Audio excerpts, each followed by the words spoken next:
Welcome everyone to the talk. There's a lot of faces that I recognize and a lot of faces I don't. Thank you all for coming.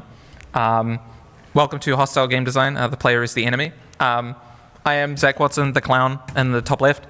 I'm a software engineering lecturer, right? Faculty member at Media Design School. You might have seen some of us around. You might have seen our booth. I generally teach programming, right? I teach first year 2D game programming. I teach game engine programming. I've taught game design papers. I've taught theory papers. I've taught physics, taught networking, taught a lot of different stuff. I've been teaching for about 5.5 years, going on 6. I have some published research if you're a games academic or you've been in that space, a very small amount. I've done a paper on procedural narrative generation in games, which was my bachelor's thesis. I've done a paper on games in education, and the final research thing is this thing today, right? So for context, what I'm trying to do with this session, and some of you may recognize this image, and if you don't, that's fine, we'll get into that.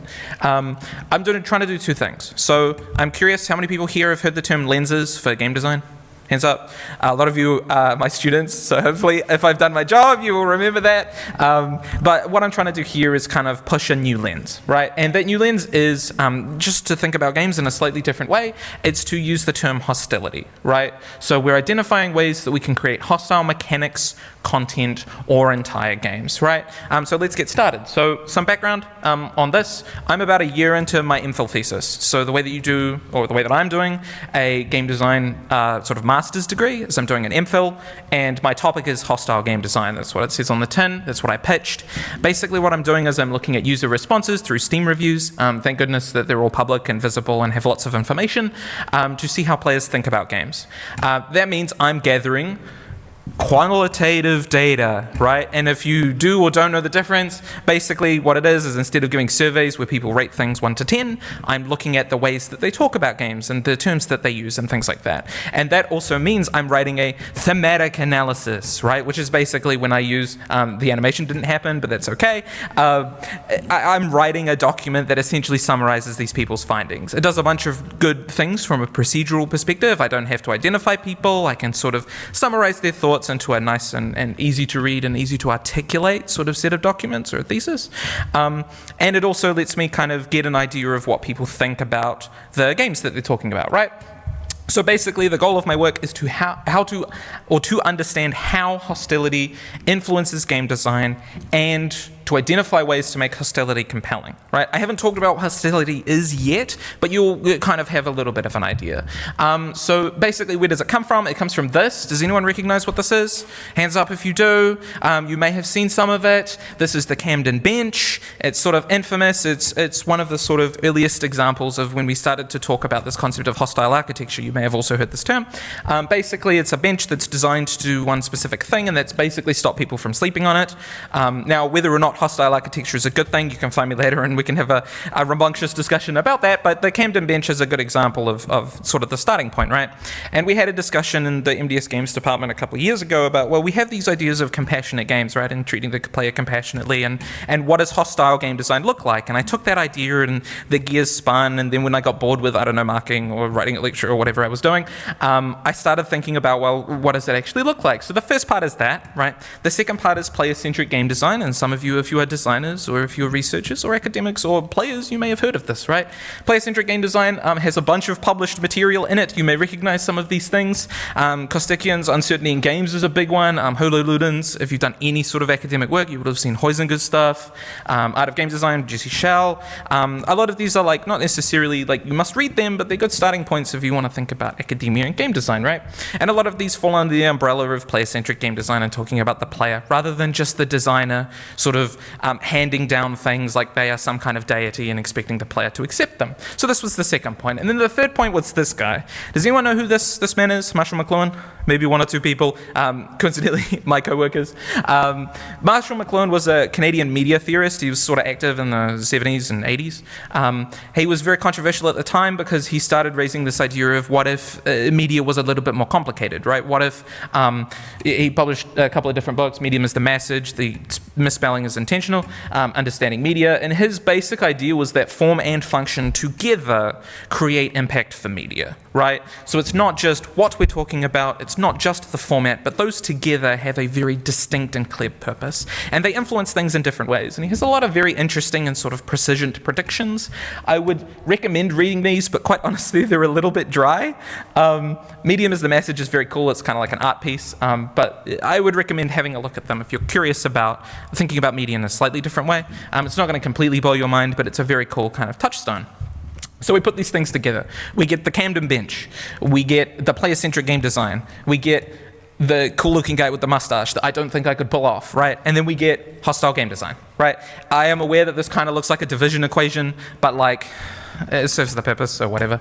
Right, so the main theory that I want you to have in the back of your mind is if the player is the main character, we can be the villain, right? We can be the bad guy. We can have the mustache on our face. We can twirl it. We can be nefarious. It's fun.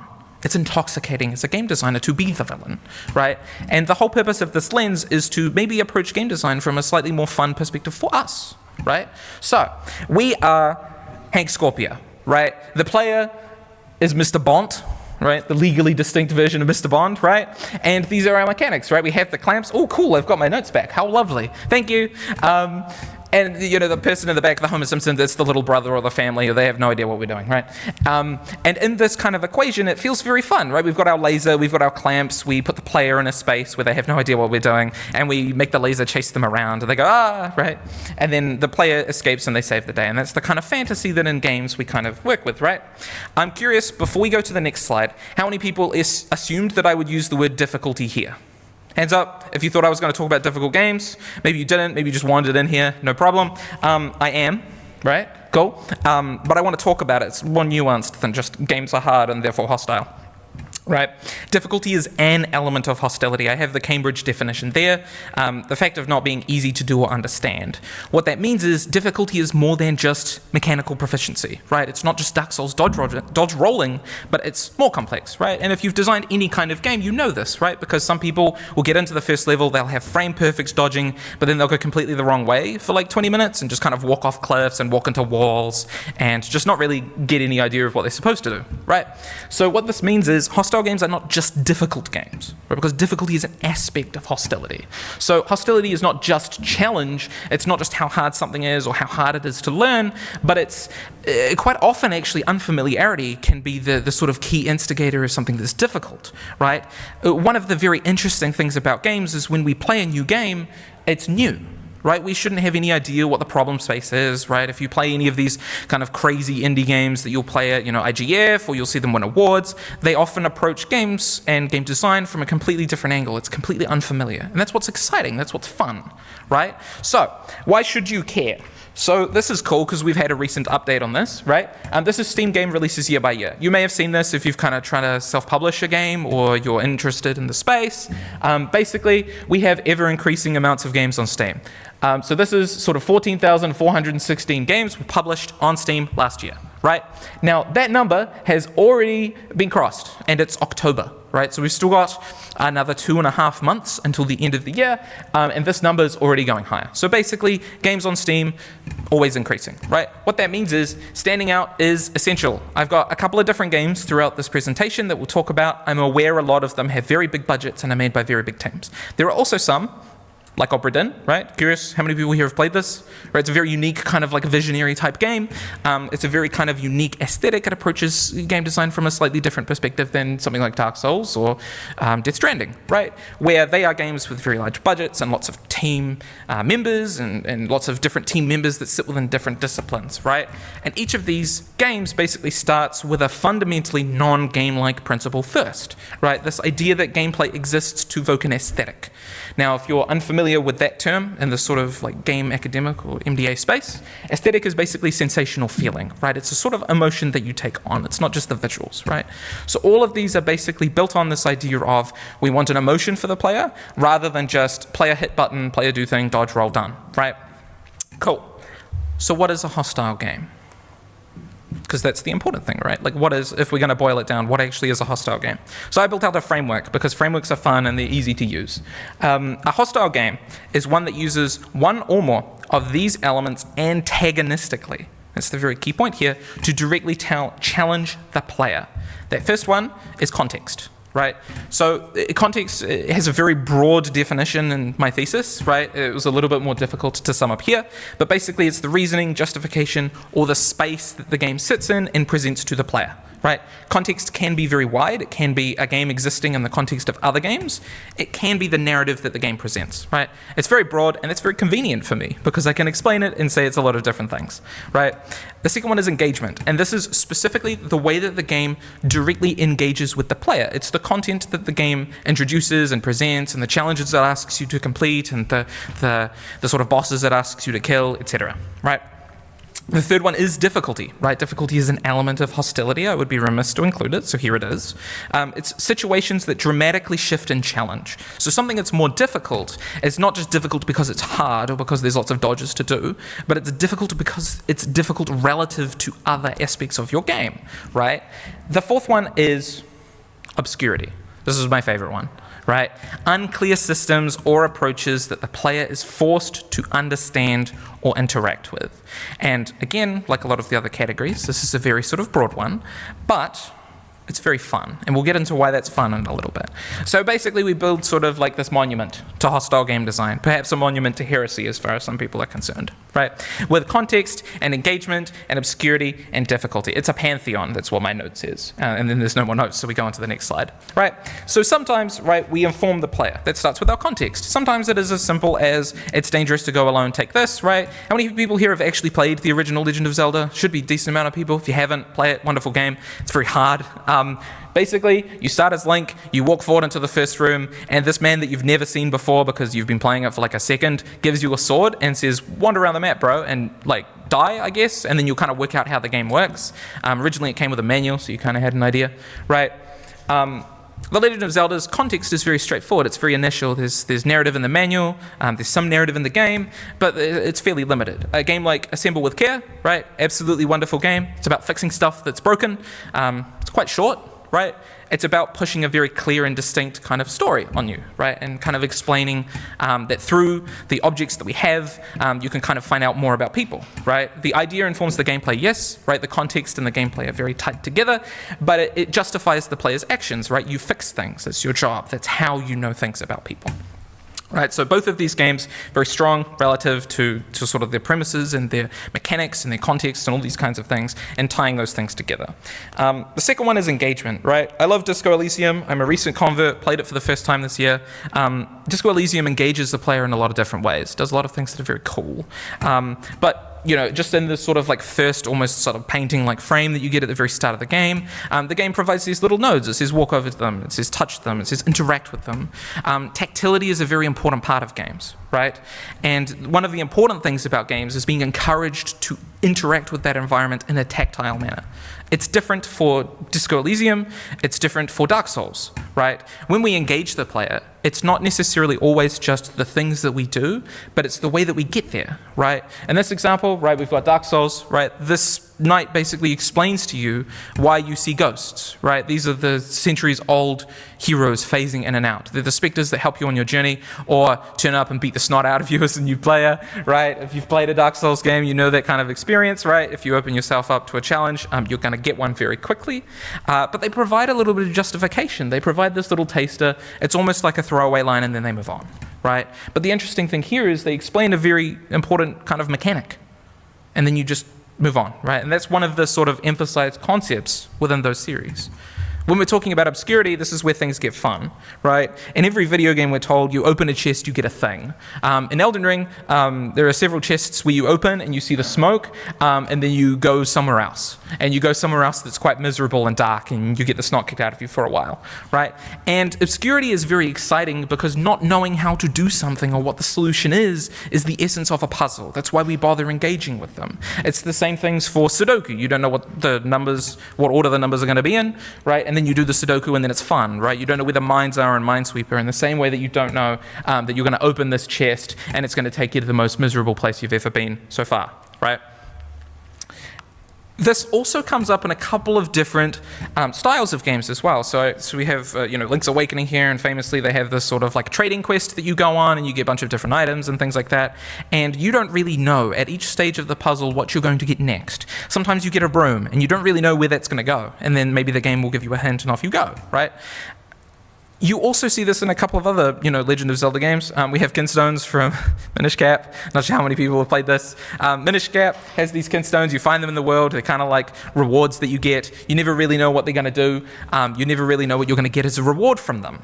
But they provide this sort of little breadcrumb trail for you to follow and go, oh, okay, it's not just a piece of heart or a heart that can heal me or a rupee that I can pick up, but it's this reward, this potentially something more.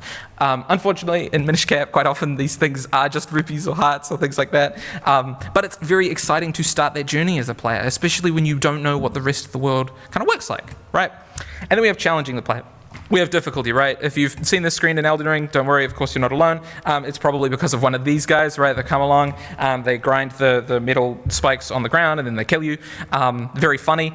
These storm birds, or sword birds, they swoop down, they hit you, you die, right? If you die in Elden Ring, they tell you, right? You died, congratulations, back to the bonfire, right? This style of presentation, it makes it very clear, right? And this clarity is something that I'll get into in a little bit, because hostile game design kind of only really works when you make the rules very clear to the player. You say, yes, there's going to be some obscure things. Yes, sometimes you will open chests and you will go somewhere else. In order to do that, the player has to kind of buy in. I'm going to give you this example. This is the only video. I think this is why my presentation is 100 megabytes, right? Is that 5 minutes? I think we started quite late. Oh, it's okay. Cool. I'll play the video and then we're going to speed through the rest of the slide deck really fast. This lives in my head rent-free, right? The way this game punishes hubris is unparalleled. I wish more games had a risk-reward dichotomy this strong. Some of your players will act like this. They will sit back, they will be very thoughtful about the game, and then they will, provide critique, right? Has anyone seen this video? Maybe some people? Yeah, some of you who I work with have seen it.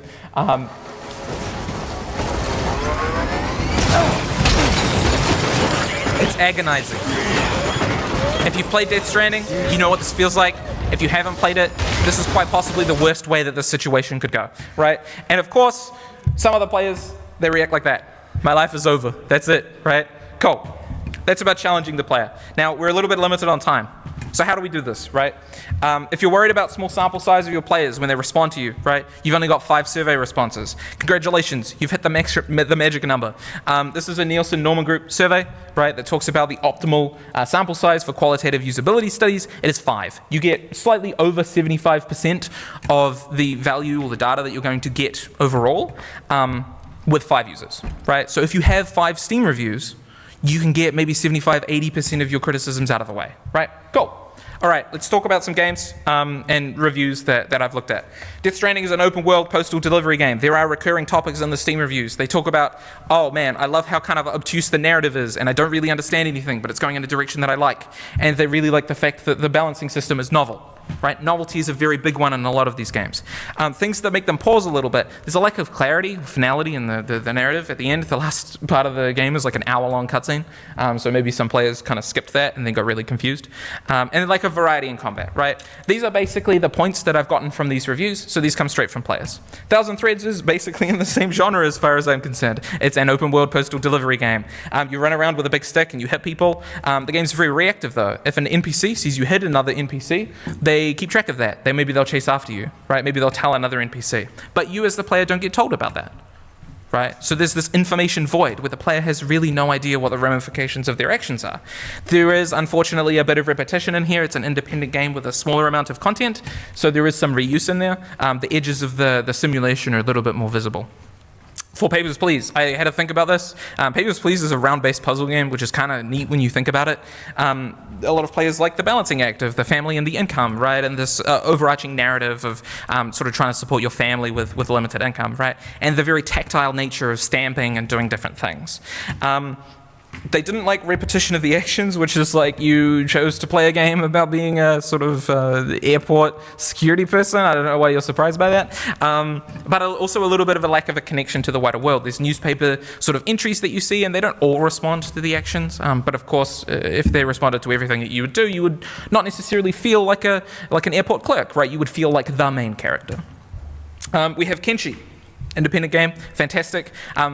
Big thanks to Chris Hunt, who I basically got the title of the lecture from, as an interview with PC Gamer where he talks about the player being his enemy for his design process. And I was like, that's a great way to term my research, right?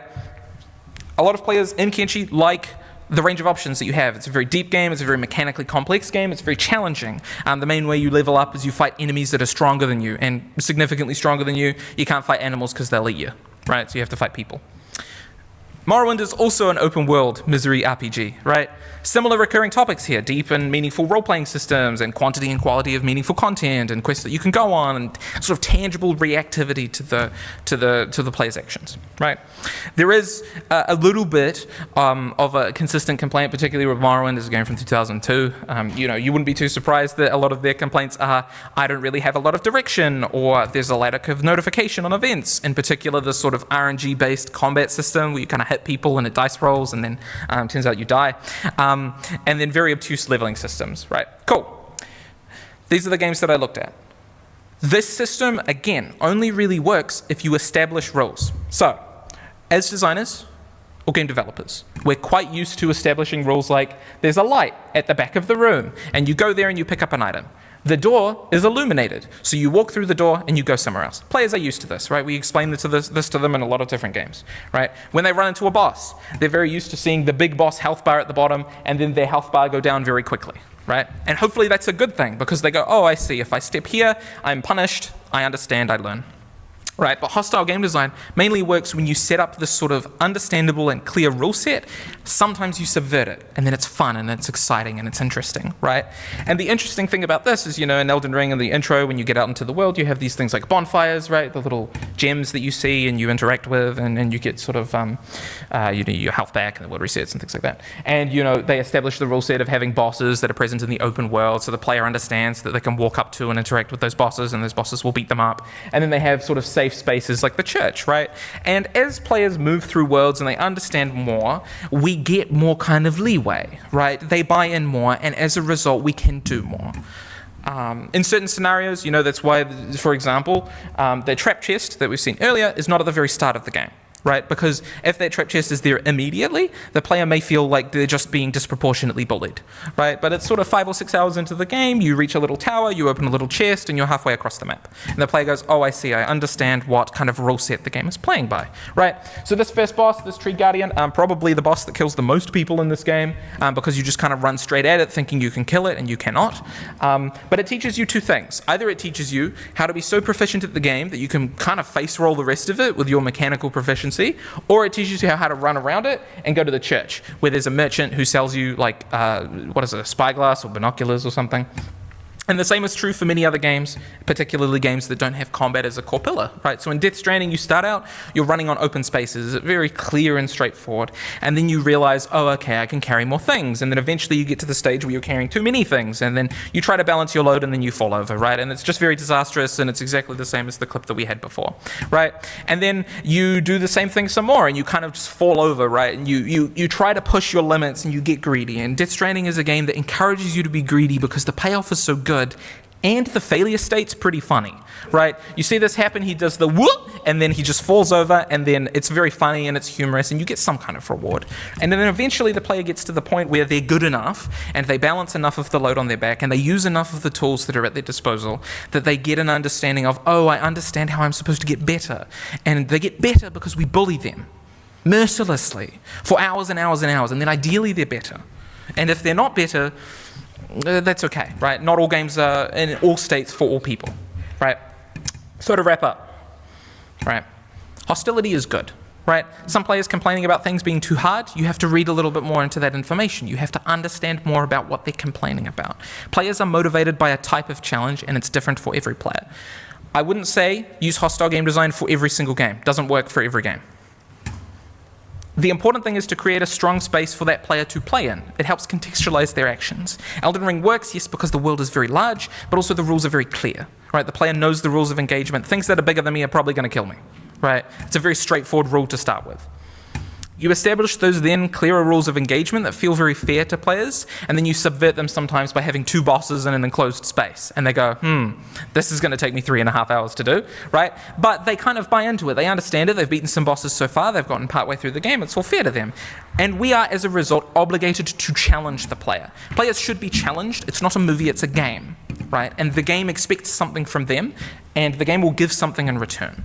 We do them a disservice if players aren't challenged in some way, right? Minesweeper is challenging, Sudoku is challenging, Death Stranding is challenging, whatever game we make is challenging in some way. And then the final thing is embracing obscurity is fun, right? Not knowing is exciting. That's why we play new games, right? We play new games because we have not played them before. So that's 25 minutes exactly, how lovely.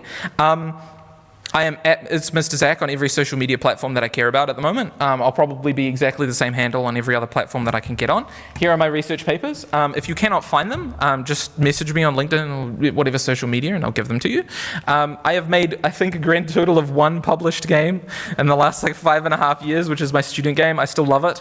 It's a 3D platformer. You can play it on itch. I will put something out next year. It will either be my master's thesis or a game. I hope you enjoy the rest of your GDC. I've been enjoying it a lot, and I hope you are too. Thank you, everyone. Do we have time for questions, or is that we have 5 minutes? How lovely. Thank you very much, everybody. I can do questions now if anyone's curious about anything, or we can wrap and everyone can run outside. Any questions? 1 question. How lovely. Yes. I'm a lover of both playing and making hard games, and one thing I think about a lot is player agency. Yes. How important do you think it is that players understand the consequences of their actions in a game? Yeah. I think it's very important. One of the things that I'm the biggest fan of is kind of rapping the player on the knuckles when they make a choice that is interesting, right? So we've talked for years recently about, these games that have grey moral spaces, right? The Witcher 3 kind of started that very big discussion online, right? And I think it's very good to have a quest that sort of sets itself up as very standard and very stereotypical, and then the player makes choices that they think are the right choices, and then we give them a response that's like, hey, this world's more complex than you think it is. And I think it's really important to have that kind of feedback in that space because it makes the player feel like they don't understand the space, so they have to learn more about it. They have to become more invested in it. So I think it's really important that they get that feedback and that it's nuanced feedback, depending on your context. Yeah, it's a good example because I only recently played Witcher 3, and there's that early quest where it's the forge burns down, and you got to go, and the guy gets executed. Exactly, right? The right decision. Yeah, it's interesting as well, right? Because we don't know much about the space, but the player character that we're playing knows quite a lot.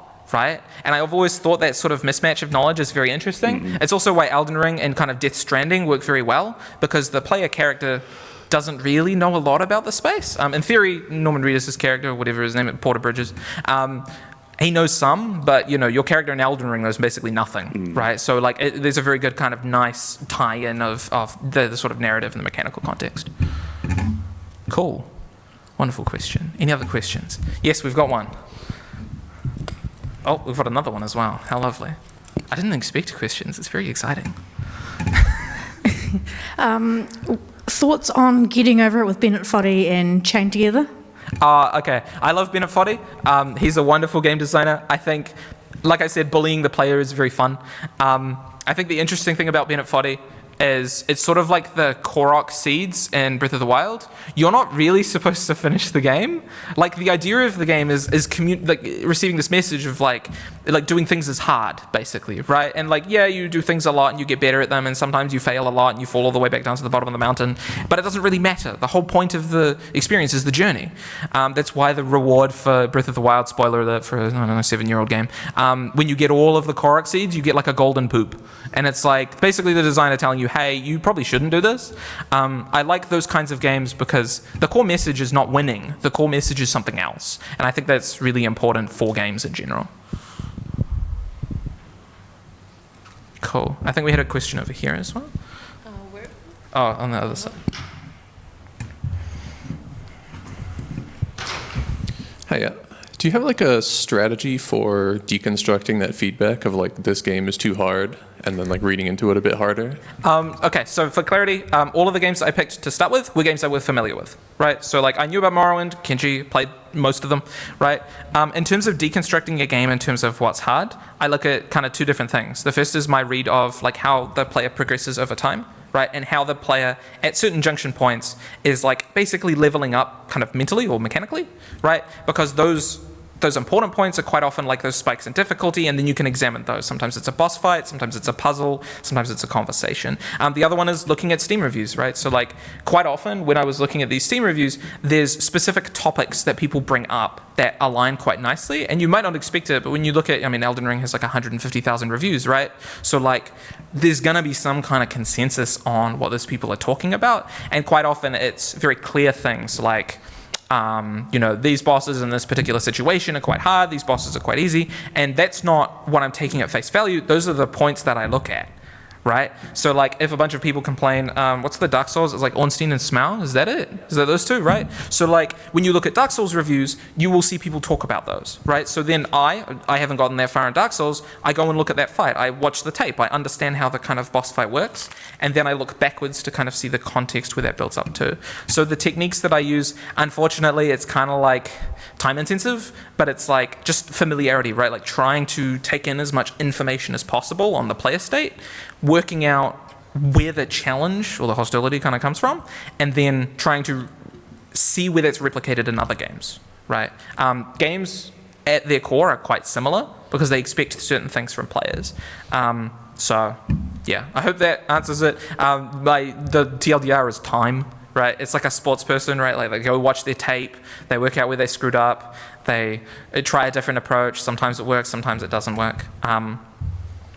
I would say the other technique, the sort of forbidden technique, that's very difficult as a game designer, I think, to get now, is you have to put your game in front of people that aren't really in the games industry and are very, like, kind of sometimes casual players, sometimes just not really aware of how games work, and you need to watch how they play, because getting that extra data from people who might buy your game but aren't necessarily like gamey people is really important.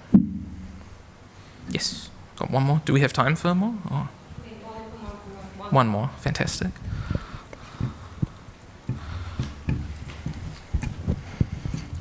Games which are designed to be frustrating, such as I Am Bread, would you categorize them as the same as games such as Death Stranding, where the design or the intention to be frustrating can be argued? Yeah, I mean, again, the good thing about a framework is it's really broad. Yes, I mean, to me, it's like different flavors, right? They're like different flavors of hostility. One of these games is, you can call it rage bait. I think to call it rage bait is to devalue it, right? Like, it's very clearly a game that's intended to have a call and response relationship with the player, right? Like you do something, you have some feedback, and Death Stranding, you put too many bags on your back, you fall over, they all fall off, they all get damaged, you cry, because your progression has now been ruined. And the thing about that is, like, the game establishes the rules and then it hands them over to you and it goes, are you content to play in this space? And if you as the player buy into that, if you say, yes, of course, I'm happy to play by your rules, then as far as I'm concerned, you've kind of earned any frustration that comes after that, right? Like, the Bennett Foddy example is a great one, right? Like, you play the game about the guy with the pickaxe in the jar, like, at a certain point, yeah, you're going to fall down the mountain. Don't be mad about falling down the mountain. It's like the whole point, right? Cool. Are we at time? Is that pretty much it? Oh, that's done? Cool. I will put the slide deck up online. If you're curious about references, I have them here because I'm a good little academic. And then I have a ludography here as well. So if you're curious, play some of these games or play none of them. I'm not the boss of you. Enjoy the rest of your GDC. I'll probably see you around. Come talk to me.